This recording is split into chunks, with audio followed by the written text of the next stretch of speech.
नमस्कार, स्वागत है आपका कमोडिटी आउटलुक में। आपके साथ मैं हूं नेहा आनंद। भारतीय मौसम विभाग ने इस साल देश में सामान्य के आसपास बारिश होने की संभावना जताई है।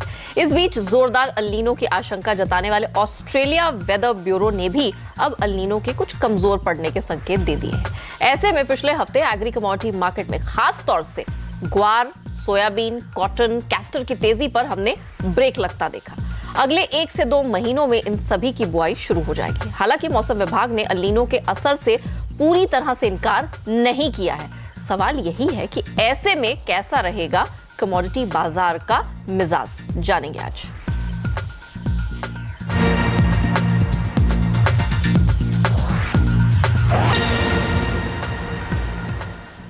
चलिए हमारे विशेषज्ञों से आज आपका परिचय करा देते हैं। पैराडाइम कमोडिटीज के बीरेन वकील है हमारे साथ, इंडिया निवेश कमोडिटीज के मनोज कुमार जैन और कमोडिटी गुरु जी चंद्रशेखर भी हमारे साथ जुड़ चुके हैं।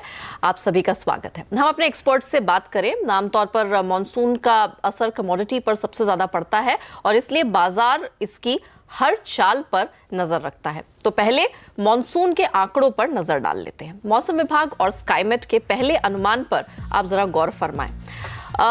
इसको अगर हम देखें तो इस साल मौसम विभाग जहां औसत का 96% यानी कि सामान्य के आसपास करीब बारिश की उम्मीद जता रहा है, तो स्काईमेट ने औसत का लॉन्ग पीरियड एवरेज का 93% बारिश का अनुमान दिया है, जिसका मतलब है कि कमजोर बारिश देखने को मिलेगी, सामान्य से कमजोर।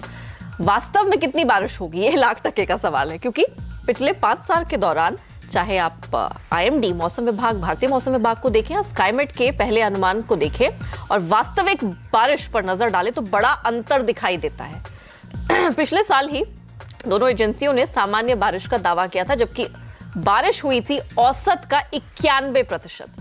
2016 को अगर आप छोड़ दें तो 2014 और 15 इन दोनों सालों के अनुमान के मुकाबले बारिश जो है वो सामान्य से काफी कम हुई है। चलिए अब हमने आपके सामने आंकड़े रख दिए। दोनों मौसम विभाग, एक तो भारतीय मौसम विभाग और प्राइवेट वेदर एजेंसी स्काईमेट, दोनों ने पहले अनुमान क्या दिए और वास्तविकता क्या निकली। अब हम ये चर्चा खोलते हैं। चंद्रशेखर जी, मौसम का जो अनुमान देना है वो आसान, बच्चों का खेल नहीं है, बहुत उसमें रिसर्च लगती है। लेकिन क्या अनुमान और वास्तविक बारिश में इतना गैप, ये ठीक बात है? क्या चलता है? ये चलता तो नहीं है, मगर हमें ये समझना चाहिए कि ये जो मौसम प्रेडिक्शन है, वेदर फोरकास्टिंग, एक काफ़ी डायनेमिक कॉन्सेप्ट होता है। जो आज का जो हालत है, स्थिति है, वो बदली हो सकता है 1, 2, 3, 4, 10 दिन के अंदर। तो it has to be a dynamic process, it has to be a continuous process. मगर ऐसा भी नहीं कि आज ज़्यादा बारिश का एक फोरकास्ट आएगा और 15 दिन का बाद सूखेगा, ऐसा भी नहीं होता है। मगर it keeps changing and therefore ये जो अनुमान लगाते हैं एजेंसीज, आईएमडी हो या प्राइवेट फोरकास्टर्स हो, वो हम जर्नलिस्ट जब भी लिखते हैं कि ऑन करंट रेकनिंग आज का स्थिति में ऐसा हो सकता है। तो ऑन करंट रेकनिंग उनका एक आउटलुक होता है। मगर इसको मैं समझता हूँ हर महीना, हर 15 दिन we need to keep revising, क्योंकि जो पैरामीटर्स है, 16 पैरामीटर्स है साउथ वेस्ट मानसून को इम्पैक्ट करते हैं। They continuously they are dynamic और कंटिन्यूअसली वो इवॉल्व होते जाते हैं। तो इसके लिए मैं समझता हूँ अब ये जो एक फोरकास्ट आया है, उसके बाद 15 मई को एक आना चाहिए, फिर 1 जून को एक आना चाहिए। वैसे जून और जुलाई तक भी आउटलुक आ गया तो किसानों को एक कॉशन, चेतावनी मिलेगा, नोटिस मिलेगा। मेरा जो सवाल है, आपने बहुत सही बात कही कि पत्रकारों की बड़ी जिम्मेदारी हो जाती है यहाँ पर कि वहां से क्या निकल कर आ रहा है, हम कब कब अपडेट करें, और अपडेट भी समय समय पर होना चाहिए। लेकिन मुझे ये बताइए, सिर्फ एक आईएमडी है, भारतीय मौसम विभाग है, वो चिंता को मिटिगेट करने की कोशिश कर रहा है, कह रहा है कि जी देखिए चिंता की कोई बात नहीं है, सामान्य बारिश यहाँ पर होगी। जबकि स्काईमेट को देख लें या दुनिया भर की जितनी भी ग्लोबल एजेंसीज हैं, चाहे अमेरिका हो, ऑस्ट्रेलिया हो, जापान हो, जापान ने तो रीटरेट किया इस बात को कि आपको ड्रायर वेदर कंडीशंस भारत में देखने को मिलेंगे, इसके लिए तैयार रहिए। सवाल यही है कि किसान कमोडिटी बाजार है, वो कहां से कौन से क्यूज ले, कैसे रिएक्ट करे? बिल्कुल। देयरफॉर हमें हर एक फोरकास्ट का क्रेडिबिलिटी को देखना है। तो वो credibility over a period of time तय हो जाता है। This is number 1। नंबर 2, हमारा देश में और भी मोर एक्यूरेट फोरकास्टिंग हो सकता है। अच्छा। मगर हम इसके अंदर ज़्यादा निवेश किया नहीं है अभी तक इन super computers and all that, तो उसमें हमें इन्वेस्ट करना है। तीसरा, it's a constant process of scientific evaluation. जब आप देखोगे सेम IMD बिफोर 1988 के जो फोरकास्ट थे वो बहुत वो ठीक नहीं था। बाद में they came up with more scientifically rigorous forecasting technique में मुझे याद है एरर का परसेंटेज कम हो गया। डॉक्टर वसंत गोवारिकर थे, इफ आई रिमेंबर करेक्टली, जो डायरेक्टर थे, तो वहां से हमारी शुरू हुई मोर साइंटिफिक। लेकिन अभी भी आप मानते हैं कि इसकी एक्यूरेसी है, उस पे काम करना बहुत जरूरी है, तकनीक का इस्तेमाल करना जरूरी है, और ऑफ कोर्स यहाँ पर किसानों को, कमोडिटी बाजार को भी देखना होगा कि विश्वसनीयता कहां पर बनती हुई दिखाई दे रही है। चलिए मनोज जी अब हमारे साथ जुड़ चुके हैं। मनोज, अब मैं थोड़ा सा यहाँ कमोडिटी स्पेसिफिक जाऊंगी। कैस्टर, ग्वार, खासतौर से ग्वार हमने देखा है बड़ी रेन सेंसिटिव कमोडिटी है, एक तरफा चाल में ये ऊपर चढ़ती चली जा रही थी, फिर चाहे आप कैस्टर की बात करें या ग्वार की बात करें, और हमने देखा एकाएक जैसे ही ये IMD का अपडेट आया, इनकी तो चाल ही बदल गई, तेजी पर ब्रेक लग गया, गिरावट बड़ी तेज हो गई। अब जरा बताइए, क्योंकि मार्केट बड़ा कंफ्यूज हो जाता है, एक IMD की रिपोर्ट आती है तो सब कहते हैं कि जी नहीं ये तो बड़ा नेचुरल है, सबकी तेजी पर ब्रेक लग जाता है। गोइंग फॉरवर्ड क्या मार्केट भी इवॉल्व हो रहा है, ये कितना सीरियसली इसको ले रहा है, आगे क्या होता दिखेगा? क्योंकि अभी प्रेडिक्शन है और एक महीने के बाद बारिश कैसे होगी उस पर भी तो सब निर्भर करेगा। बिल्कुल, नमस्कार नया। बिल्कुल, जैसा कि चंद्रशेखर जी भी बता रहे थे, तो ये एक एक्शन का रिएक्शन है कि जिस तरह से जो IMD का प्रेडिक्शन आया उसके बाद से जो लोग निचले स्तरों से दोनों ही कमोडिटी में लॉन्ग पोजीशन लेकर के चल रहे थे, तो वहां कहीं ना कहीं मुनाफा वसूली जो है देखने को मिली है। लेकिन ये अभी काफी जो है अर्ली जो है प्रेडिक्शन है, अभी काफी सारी चीजें जो है धीरे धीरे चेंज होगी, और मेरा मानना है कि अभी जो जून एंड में या मई फर्स्ट वीक में वापस से जो पूर्वानुमान आएंगे तो वहां पे कुछ न कुछ जो है एक धारणा अपने को बनती हुई दिखेगी। लेकिन ये एक इमीडिएट रिएक्शन है, मेरा मानना है, चाहे वो ग्वार हो या कैस्टर हो, लुकिंग टू द फंडामेंटल। जैसे कैस्टर का भी जो पहले अनुमान निकल कर आ रहा था कि 11,25,000 के आसपास जो है क्रॉप रहेगा इस साल का, लेकिन अभी जो लेटेस्ट एस्टिमेट आया है वो कहीं ना कहीं 10,70,000 के आसपास है। और जो एक्सपोर्ट का डिमांड है कैस्टर ऑयल का वो भी ठीक ठाक है।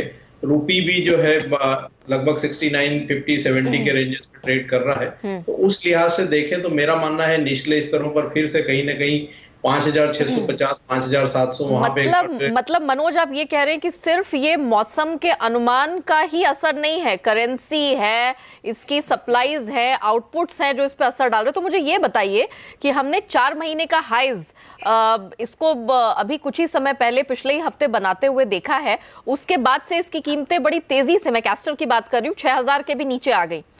तो अब क्या लगता है, इसी महीने हमने भाव को 19-20% चढ़ते देखा, वहां से क्रैश हुआ, आउटलुक क्या दिख रहा है? अब अगर सिर्फ आपने 2-3 पॉइंट्स मुझे गिना दिए जो मौसम के अनुमान से बिल्कुल अलग हैं, तो अब क्या माना जाए, ये फंडामेंटल्स हावी रहेंगे या आगे जाके इवॉल्विंग मॉनसून का इस पे असर दिखेगा? होने क्या वाला है अब कैस्टर के कीमतों के आउटलुक में? मानना है कि निचले स्तरों पर फिर से एक बार 5650-5700 के रेंजेस में सपोर्ट आएगा और वहां से फिर ग्रेजुअली जो है बढ़त देखने को मिल सकती है। ये काफी अर्ली एस्टिमेट्स है और कहीं ना कहीं फंडामेंटल फिर से प्ले करेंगे निचले स्तरों पर, चाहे वो कैस्टर सीड हो या ग्वार सीड हो। ओके, बीरेन जी हमारे साथ है। बीरेन, मैं आपसे समझना चाहूंगी, ये जो अभी अनुमान निकल कर आया, ग्वार भी है बड़ी फराटा रफ्तार से जा रहा था, गम 9,000 के पार निकल गई थी, ग्वार सीड भी बस लगी रहा था कि अब 5,000 का स्तर तो आते आते शायद उसी दिन के ट्रेड में छू ले, लेकिन फिर हमने यहाँ पर भी करेक्शन आते हुए देखा। मुझे बताइए कि अब जिस तरह का अनुमान IMD की तरफ से निकल कर आया, सब लोग, जितने भी विशेषज्ञ सब कहते हैं कि जी ये तो बड़ी आम सी बात है, जब पहला अनुमान निकल कर आता है तो सारी एग्री कमोडिटीज क्रैश कर जाती हैं। लेकिन मेरा यही मानना है कि अब ग्वार की बुआई का सीजन जब यहाँ पर शुरू होता है, अब हमें क्या यहाँ से उम्मीद करनी चाहिए? क्योंकि वंस अगेन ग्वार, जैसे कि कैस्टर में भी 3 फंडामेंटल्स गिना दिए यहाँ मनोज जी ने, ग्वार की भी बात करें तो ये अपने काफी क्यूज कच्चे तेल से भी लेती है। बेसिकली क्या है कि वेदर रिलेटेड हेडलाइन है, वो सेंटीमेंट पे हावी है, लेकिन अल्टीमेटली बाजार हर कमोडिटी अपनी अपनी मेरिट पे चलेगी। ग्वार की मेरिट बात की बात करें तो लास्ट ईयर की फसल काफ़ी कमज़ोर थी, लेकिन बकाया स्टॉक कैरी फॉरवर्ड बेहद बड़ा था। तो लास्ट ईयर तो सप्लाई अपना चल गया। ये साल अगर बारिश थोड़ी देर से आती है तो शायद इसमें अपसाइड की गुंजाइश बनेगी। तो मैं गवार में फिलहाल शॉर्ट साइड नहीं जाऊंगा। केस्टर की बात करें तो मुझे ऐसा लग रहा है कि इसका जो कैरी बढ़ गया है, जो 50 रुपया था और वापस 110 रुपया हो गया है, ये बताता है कि यहाँ कहीं इन्वेंट्री शायद हम मान से उससे थोड़ी ज़्यादा निकलेगी। हाँ। तो यहाँ मैं शॉर्ट साइड प्रेफर करूँगा। तो हाँ। गवार में मैं बुलिश हूँ। केस्टर में मैं हाई पे बेचना चाहता हूँ। अच्छा। 6200 के आसपास। 5500 का मेरा टारगेट रहेगा। स्टॉप लॉस मेरा 6300 का रहेगा। ओके, चंद्रशेखर जी कुछ ऐड करेंगे? हाँ ज़रूर। जब हम मौसम का पूर्वानुमान के बारे में बात करते हैं, देयर इज अ केवियट। वो केवियट क्या है कि मुझे लगता है IMD is trying to play safe. This is very clear मुझे, नंबर 1। नंबर 2, कई लोगों ने आज सुबह भी मुझे फ़ोन किया कि ऑस्ट्रेलियन मेट ऑफिस का जो अनुमान है कि कमज़ोर रहेगा एल नीनो, वो सब लोग वो मेट रिपोर्ट पूरा रिपोर्ट पढ़ा नहीं है। ऑस्ट्रेलियन वेदर ब्यूरो को लगता है कि एल नीनो का असर कम होगा, मगर उन्होंने जो वॉच कैटेगरी से अलर्ट कैटेगरी में जो चला गया है एल नीनो, उसको चेंज नहीं किया है। Therefore, अभी भी 70% से ज्यादा प्रोबेबिलिटी है एल नीनो का। मगर हमें ये पता नहीं उसकी तीव्रता कितनी होगी। Will it be mild, moderate, severe? इसे तीन है। तो उसमें क्या होगा पता नहीं, बट एल नीनो होगा, उसमें कोई दो राय नहीं है। ओके, चलिए इसी नोट पर हम लेते एक छोटा सा ब्रेक। हमने समझा कि कैस्टर ग्वार में हमारे विशेषज्ञ क्या मानते हैं, किस तरह का रुख रहेगा, मूड मिजाज रहेगा। बारी है कॉटन और सोयाबीन पर बात करने की। अहम कमोडिटीज हैं, खरीफ से जुड़ी ग्लोबल लिंक्ड कमोडिटीज हैं। चंद्रशेखर जी मुझे बताइए, ग्लोबल ट्रेड वॉर की पिटाई इन दोनों कमोडिटीज को काफ़ी हीट झेलनी पड़ी। अब सवाल ये है कि मॉनसून की चाल हम नकार नहीं सकते हैं। भले ही IMD ने कह दिया कि जी चिंता की कोई बात नहीं है, आपको सामान्य के करीब बारिश दिखेगी, लेकिन उन्होंने ये भी कहा है कि जुलाई ऑनवर्ड्स एल नीनो का असर फेड होगा। इसका मतलब एल नीनो का प्रभाव जून में और जुलाई में होगा ही, और दुनिया भर की एजेंसीज यही बात कह रही हैं। तो इसका मतलब है कि बुआई पर असर पड़ेगा, या तो डिले होगी या तो खराब होगी।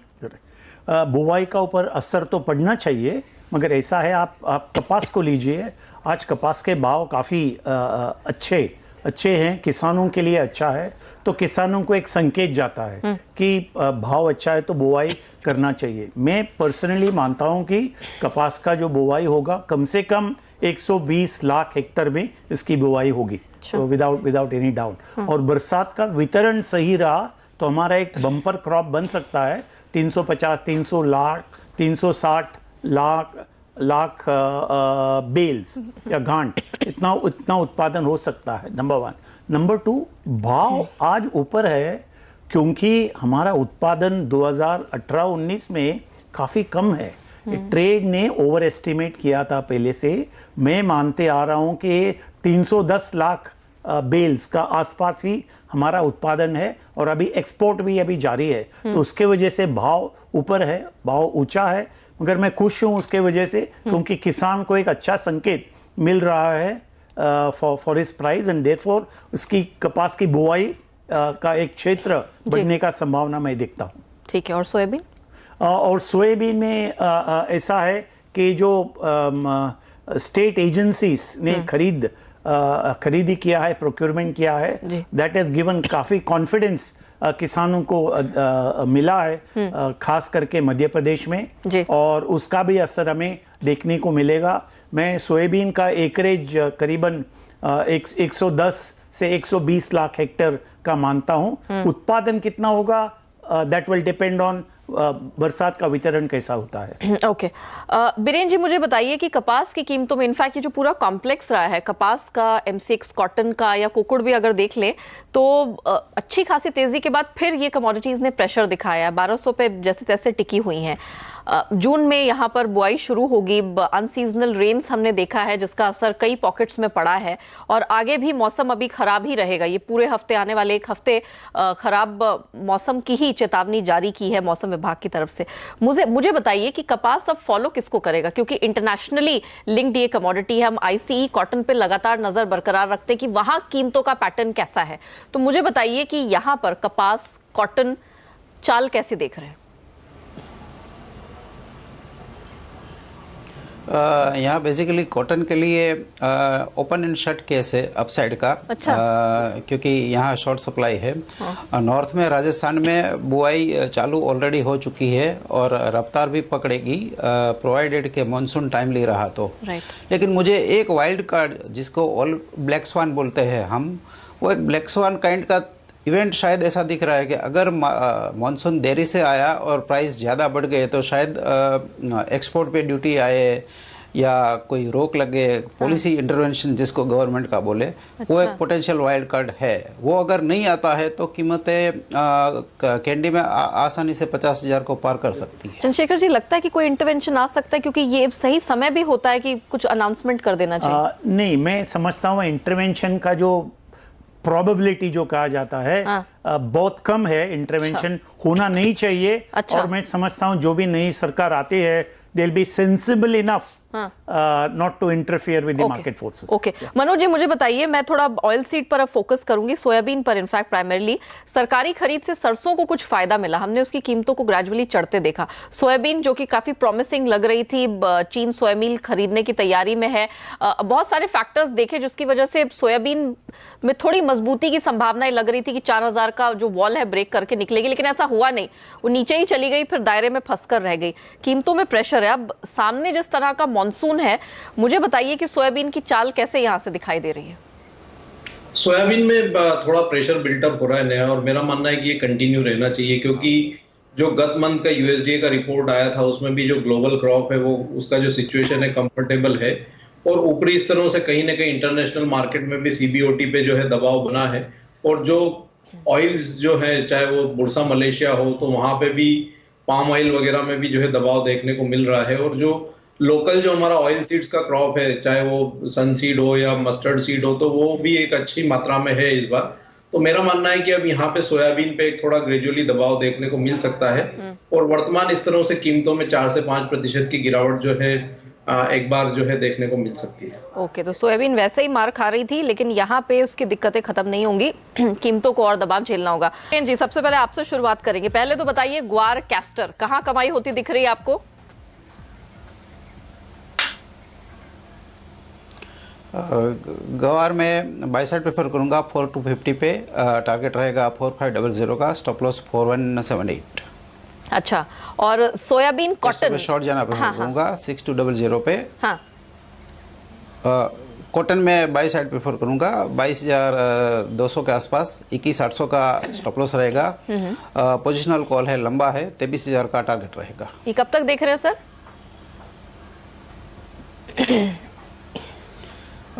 करीबन 3 से 4 वीक का होल्डिंग पीरियड रहेगा। ठीक है।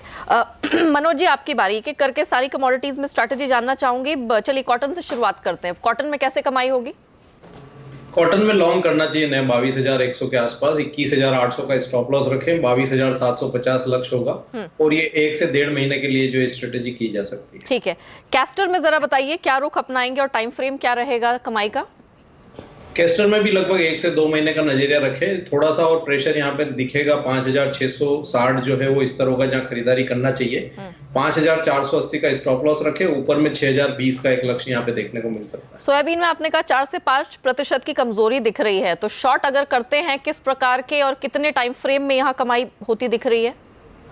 यहाँ पे 15 मई से 30 मई तक का नजरिया रखना चाहिए। 3,800 के स्तर पे शॉर्ट जाना चाहिए, 3,880 का स्टॉप लॉस, नीचे में 3,600, और उसके नीचे कीमतें फिसलती है तो 3,550 तक भी जो स्तर देखने को मिल सकता है। चंद्रशेखर जी, आपको किस कमोडिटी में तेजी दिख रही है और किसमें मंदी दिख रही है? Word of caution. या मुझे कपास में जरूर, कॉटन में तेजी दिख रही है। मतलब बेचना नहीं चाहिए, होल्ड करना चाहिए? हाँ, होल्ड करना चाहिए। नहीं, अभी खरीदना चाहिए ताकि भाव बढ़ेगा। हाँ। और शॉर्ट टर्म यानी आगे 2 महीने के लिए मैं रेंज बाउंड ट्रेडिंग देखता हूँ कैस्टर सीड और गुआर में। अच्छा। But second half of the year June का बाद ज़रूर एक करेक्शन आना चाहिए बोथ इन कैस्टर, क्योंकि डिमांड कंडीशंस खास करके यूरोप में ज़रा ख़राब होने का संभावना है और क्रूड ऑयल का मार्केट में बड़ा करेक्शन का इंतज़ार है, तो गुआर में उसका भी असर हमें दिखाई देगा but in the second half of the year. चलिए, तो सोयाबीन में यहाँ सुस्ती है लेकिन शॉर्ट साइड जाके कमाई डेफिनेटली होगी। कैस्टर गुआर में एक रेंज प्ले है तो कारोबारियों को अच्छा मौका मिलेगा, लेकिन कॉटन में हमारे तीनों एक्सपर्ट्स बुलिश है। आप बिल्कुल यहाँ पर बेच के ना चले, खरीदारी का अक्यूमुलेशन का ये मौका है। जबरदस्त तेजी कॉटन में दिखाई दे रही है। चलिए चंद्रशेखर जी, बीरेन और मनोज जी, आप तीनों का ही शुक्रिया हमारे साथ जुड़ने के लिए और इन तमाम एग्री कमोडिटीज पर अपनी राय हमारे दर्शकों के साथ शेयर करने के लिए। तो मुझे दीजिए इजाजत, लेकिन आप बने रहिए, देखते रहिए CNBC आवाज। नमस्कार।